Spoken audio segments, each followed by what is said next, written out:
Hi every one. അപ്പോൾ വീട്ടിൽ തന്നെ നമുക്ക് നെയ്യ് എങ്ങനെ ഉണ്ടാക്കാമെന്ന് കാണാം കേട്ടോ. അതിൻ്റെ ഫുൾ പ്രൊസീജിയറാണ് ഞാനിപ്പോൾ ഇതാ കാണിക്കാൻ പോകുന്നത്. അപ്പോൾ അതിനായിട്ട് ഞാൻ ഒരു 15 ഡേയ്സ് ആട്ടോ, 15 ഡേയ്സിൻ്റെ പാട ഇവിടെ എടുത്ത് മാറ്റി വെച്ചിട്ട് ആ പാട ഇങ്ങനെ എടുത്തിട്ട് മിക്സി ജാറിലോട്ട് ഇട്ടിട്ട് നമുക്കൊന്ന് ഡ്രൈ ചെയ്യാം.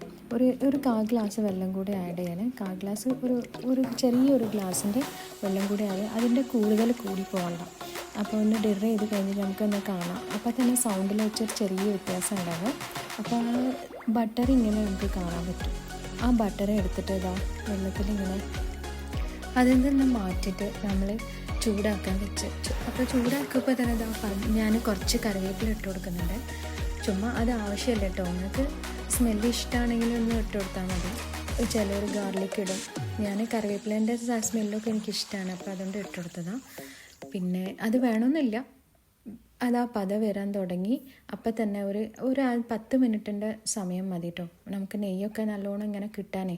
അപ്പോൾ ഒരു 5 മിനിറ്റ് കഴിയുമ്പോൾ തന്നെ സെപ്പറേറ്റ് ആവാൻ തുടങ്ങി. സെപ്പറേറ്റ് ആകുമ്പോൾ തന്നെ ആ ബബിൾസ് ഉണ്ടാകുമ്പോൾ കുറച്ച് ഇളക്കി കൊടുക്കണേ. അല്ലെങ്കിൽ ഇങ്ങനെ പൊങ്ങി ഇങ്ങനെ വൃത്തികേടായി പോകും സ്റ്റൗവൊക്കെ. അപ്പം അങ്ങനെ ചെയ്യുമ്പോൾ തന്നെ സെപ്പറേറ്റ് ആയി.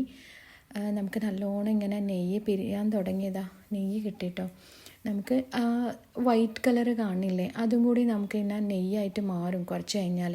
അപ്പോൾ അതും കൂടി തന്നെ മെൽറ്റ് ചെയ്തിട്ട് നമുക്കൊരു നല്ലൊരു ഞാനൊരു തൂക്കുപാത്രത്തിലാണ് കേട്ടോ സ്റ്റോർ ചെയ്ത് വെക്കൽ.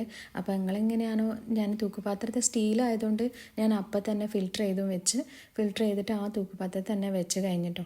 നിങ്ങൾക്ക് അങ്ങനെ ഇഷ്ടമില്ലെങ്കിൽ കുറച്ച് കഴിഞ്ഞിട്ട് ഒരു ഗ്ലാസിൻ്റെ ജാറിലേക്ക് മാറ്റി, ചൂടോടെ ചെയ്യണ്ടേ പൊട്ടിപ്പോവും. അപ്പോൾ ഗ്ലാസിൻ്റെ ജാറിലേക്ക് മാറ്റി. ഗീ റെഡിയാണ്.